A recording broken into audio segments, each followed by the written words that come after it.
And if an athlete relies on me for feedback on every single thing they do, then I'm not doing my job. I can only impact 25% of their training week and also 25% of their training year. As opposed to if I use that 25 to consequently impact and improve the following 75, then I'm impacting 100% of their training process.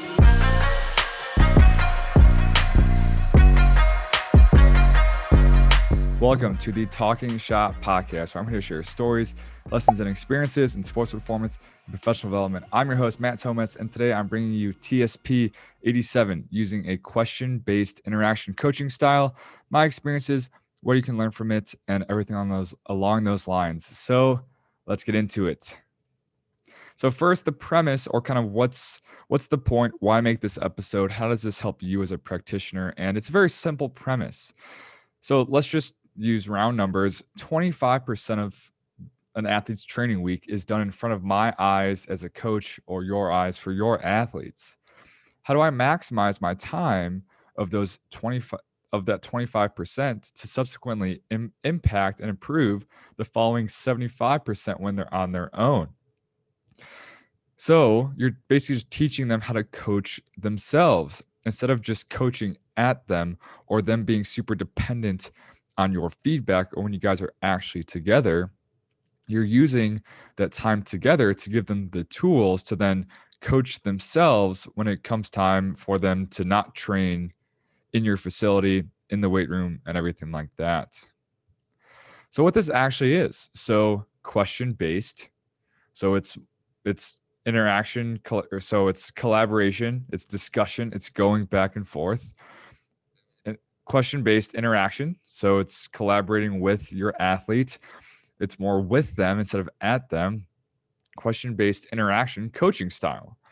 So it's combining going back and forth with the athlete, incorporating them in the process based around questions, and subsequently working together, working through the question to help get them the answer. And then you're giving them that thought process, those tools to then go do it on their own.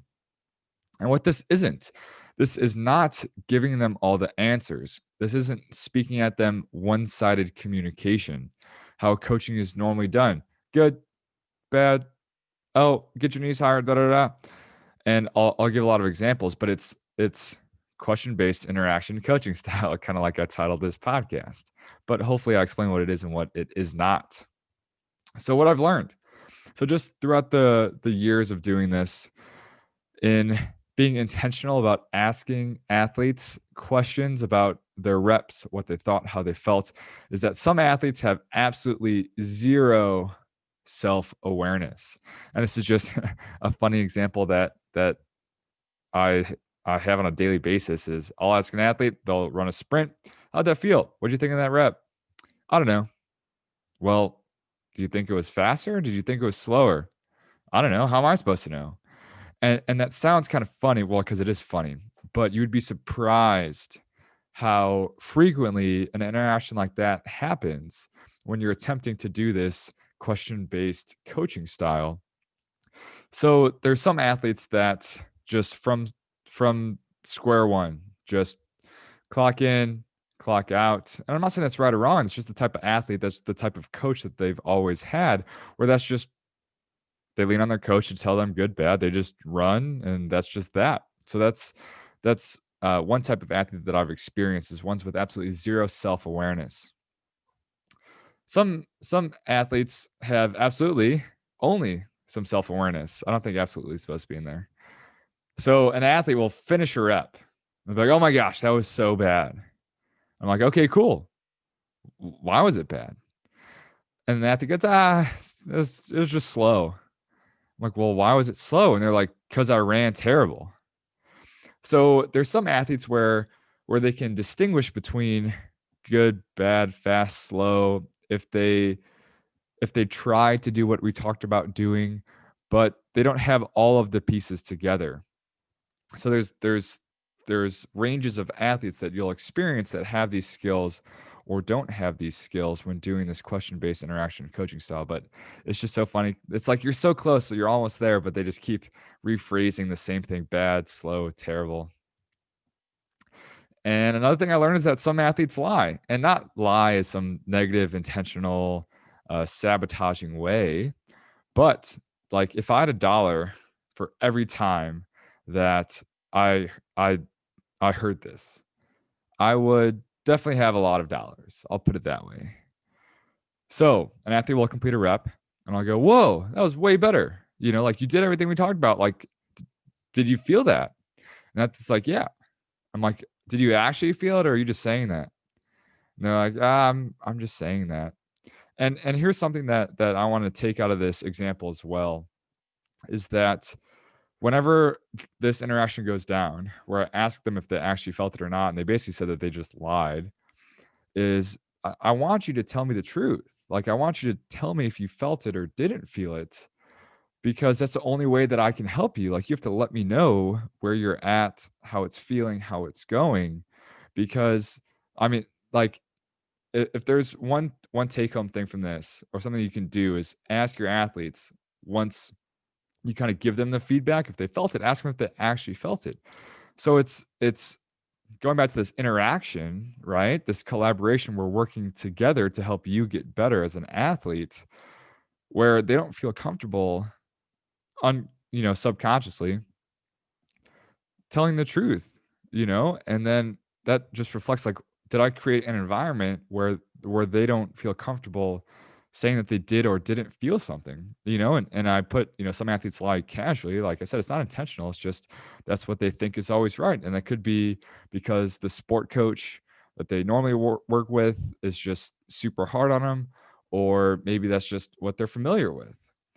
So I think it's awesome just to get across, like, hey, there's this interaction. I want to work with you. Like, you just have to, like, you have one job, and that's just tell me how you feel honestly, and we're gonna work together, and it's gonna be awesome. Some athletes go on autopilot, and here's an example.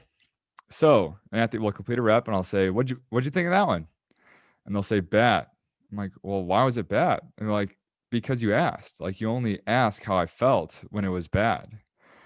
And whether this is necessarily true all the time, similar to the example about the casually lying, but the athlete was on autopilot.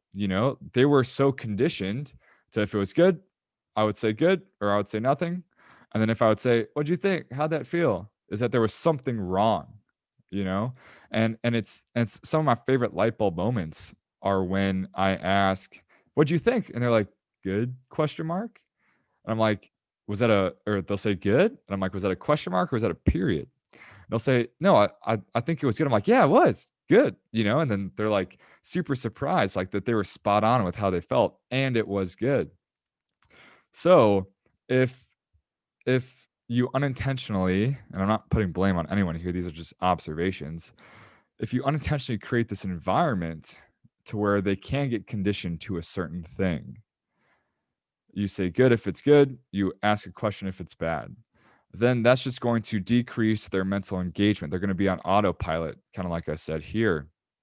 So, trying to be as consistent as possible to where they can't rely on you for that subconscious information.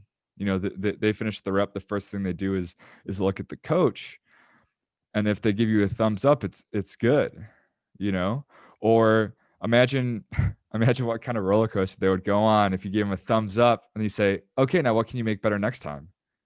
you know so just different things to keep them on their toes in a good way, or basically just to keep them off of autopilot. But I've also had this discussion many times, where an athlete is kind of conditioned to feel a certain way about a rep based on my reaction or response to it.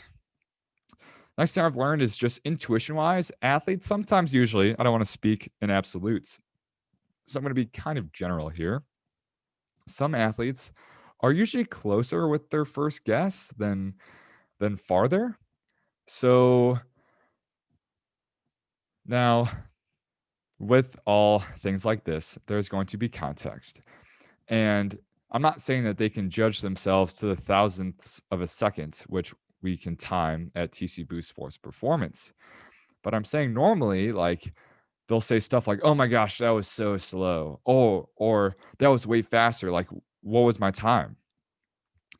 So usually they can feel if it was more awkward because they were trying to do something, or if they were thinking too much, or just they're usually closer in the ballpark than further if it's an older athlete, if you've been doing this for a little bit.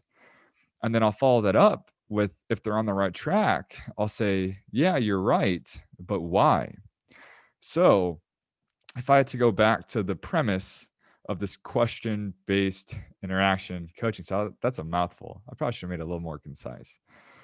So you're helping to teach them combine their feelings and their intuitions and their first reaction, gut instinct about like feeling their body and learning how to coach themselves with the actual coaching. You know, as I've been doing this more and more, I've actually caught myself saying like, "Oh my gosh, like you don't even need me. Like here's the piece of paper. You can take yourself through the workout." You know, and it's a good problem to have. Like eventually, well, I guess it's a little different, but this is just an example. Like the muscle doc, uh, super awesome guy, Jordan Shallows. If for whatever reason you're listening to this, I appreciate your content. As a chiropractor, he's like, if someone needs me beyond 2 or 3 sessions, like, I'm not doing my job, you know? And if an athlete relies on me for feedback on every single thing they do, then I'm not doing my job. I can only impact 25% of their training week and also 25% of their training year, as opposed to if I use that 25 to consequently impact and improve the following 75, then I'm impacting 100% of their training process. You know, how cool of an opportunity is that for you as a coach to impact all of it with only being with your athlete only being with you for 25% of it. So, combine their intuition with like working through that process, giving them the tools to figure it out themselves. So it's like you're halfway there, and then I'm gonna ask you these questions to create discussion to help you figure out that other half. So some benefits of using a question based interaction coaching style is you're working together. It's a collaboration. You're not just coaching at them, and you're just guiding them to the right answer. So you're giving them these tools, this process to then do it on their own. Like think about how many warm-ups they do on their own. Think about how many warm-up sprints they do. Think about how like just think about the games, right? Think about how many, for example, because I coached at a speed and agility based facility, think about how much speed work they do at practice and the coach has no idea what they're looking for, right? So instead of getting into these potential bad habits, they know how to coach themselves when you're not there. So then everything becomes a good rep because they know how to coach it. So if you're working with them, they're going to be more engaged and they're going to feel like a contributor to the process. So consequently, they're going to be more bought in, to use that not really as a buzzword, but like when it's them and you're coaching with them, not at them, then it becomes more of I'm an important part of the process. Like mom and dad aren't just dropping me off and then I'm just like being like talked at or yelled at by this guy for an hour. It's like we're gonna have some discussion and there's gonna be some light bulbs and it's gonna be fun and it's gonna be like, just unpacking layer after layer after layer. So it's not necessarily autonomy because you're still doing the workouts. But when you're saying, "Hey, I value your opinion," or "I want to know how you felt," or what you thought of how you did, then it's like I'm valuable in this process. Like it's not just I'm just some body just running back and forth for an hour. Like me as a person, my words are important to this coach, and that's going to go a super long way. And light bulb moments feel good, My favorite part is when I'll ask how that felt, and they describe 2 or 3 bullet points about that rep, and I go, "Perfect, let's hit it again," and they're just kinda confused, but they're like, "I did it, like, I got it right," So it's a process, it takes time, but those are just some of the benefits that I've experienced that has definitely made this enjoyable for me as a coach. And as I alluded to earlier in a different slide, there are going to be some caveats, right? Nothing is absolute. There's always context. It depends, but I'm trying to give you examples of why it depends, not just hiding behind it. It depends. And if anyone ever says it depends and doesn't say, but here's why, you probably shouldn't be listening to them anyways. So it depends, but here's why. So some athletes, so so there's this one tool in your tool belt, your toolbox as a coach, as a style to incorporate with some athletes. And just because you have it doesn't mean that you should incorporate it with every athlete. Now, I have some athletes that just right from the beginning, they just like give up. They just don't really care about wanting to think a little bit more or wanting to coach themselves.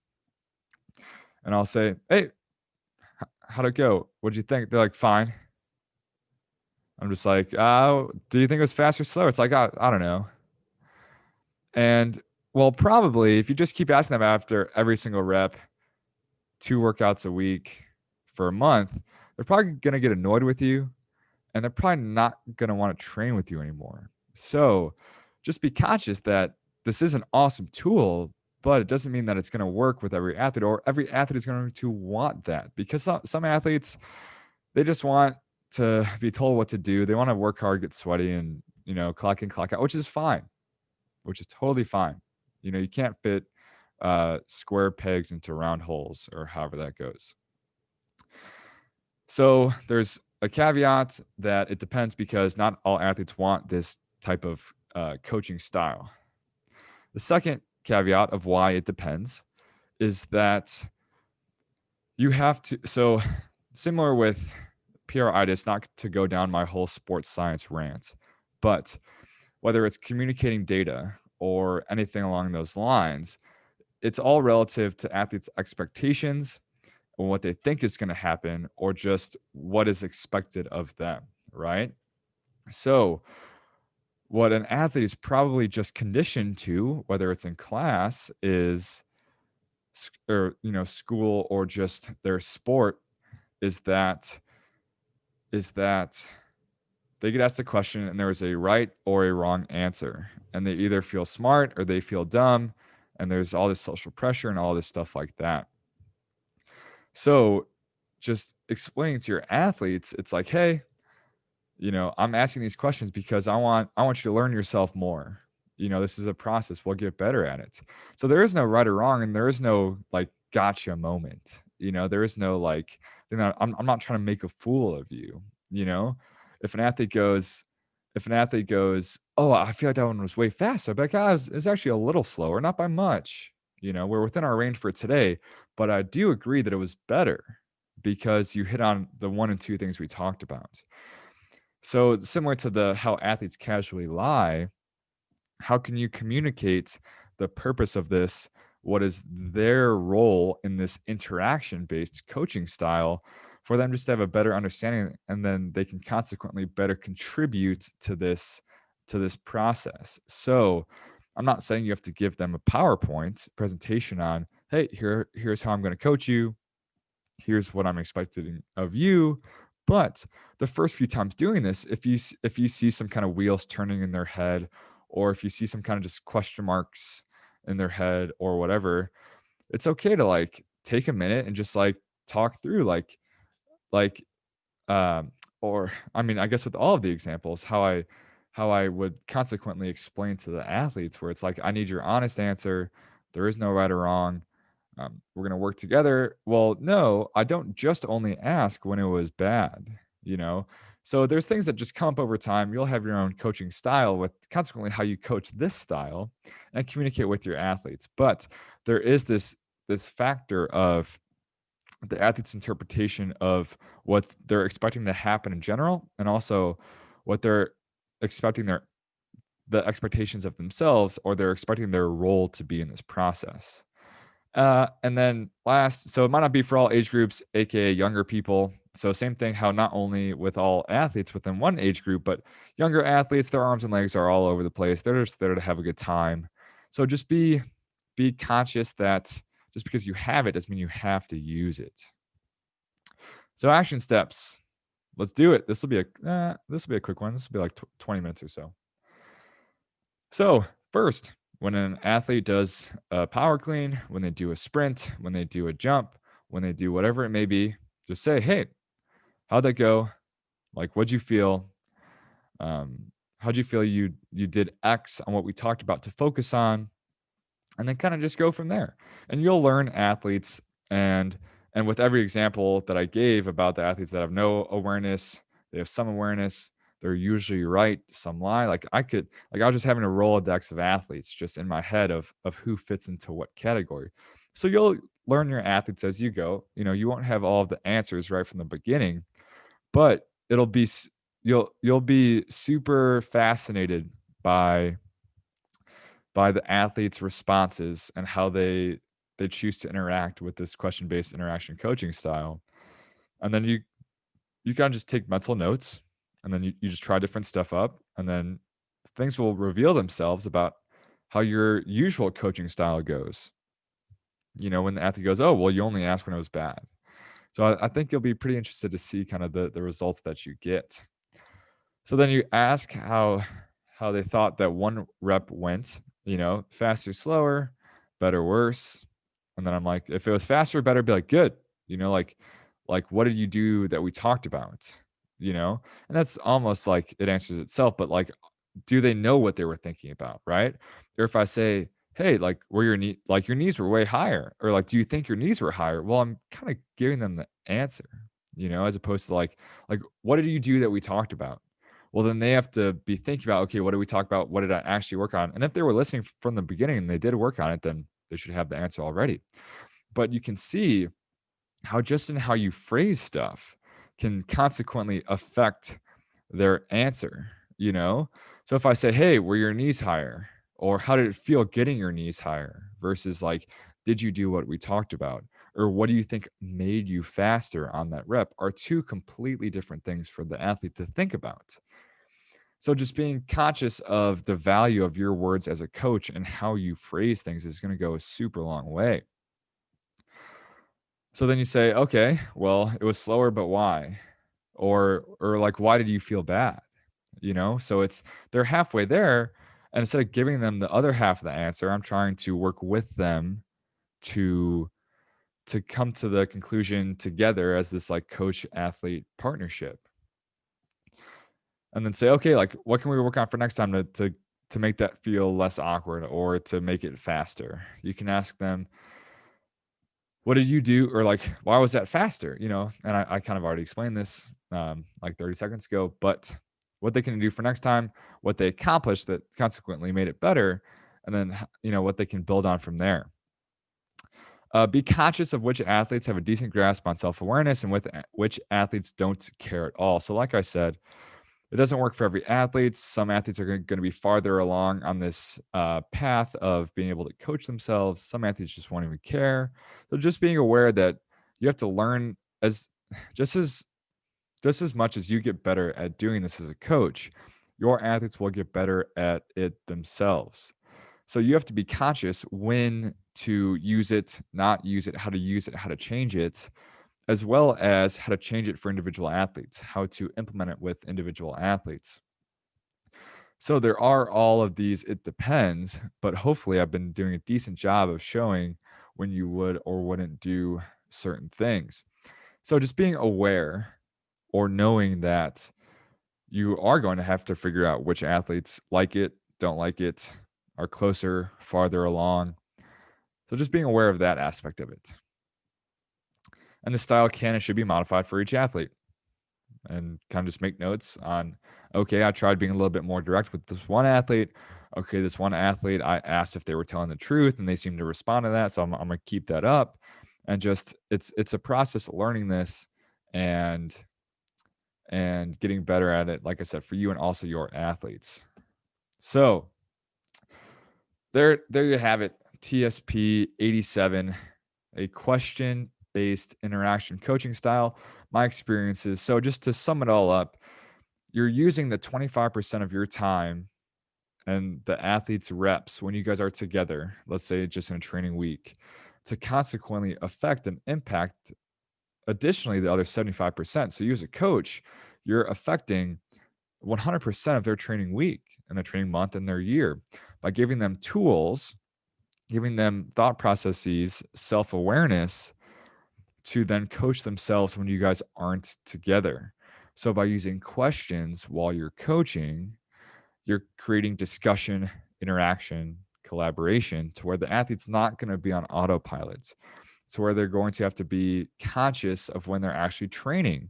They're going to have to be thinking about your conversations that you have. Okay, like what do I have to implement? What do I have to work on? Because if I know coach is going to ask me about my knees, like I have to be thinking about my knees because that's what we talked about, you know, just as one example. And then they have all these tools to then go out on their own and do it. But it's not going to work with every athlete. You're going to have to change even for two athletes within one session, you know, training together. So I think that this is a super interesting tool in your tool belt to help you create a bigger impact as a coach. Being conscious of the value of your words, how you describe stuff, the questions that you ask, and consequently the interactions you create with your athletes. So give it a go. I think that this is super interesting. You'll be fascinated by some of the results and what you find. I'd love for you to let me know how it goes. Drop me a message, a DM on Instagram and Twitter at Coach Big Toe, Coach BIGTOE, and happy coaching.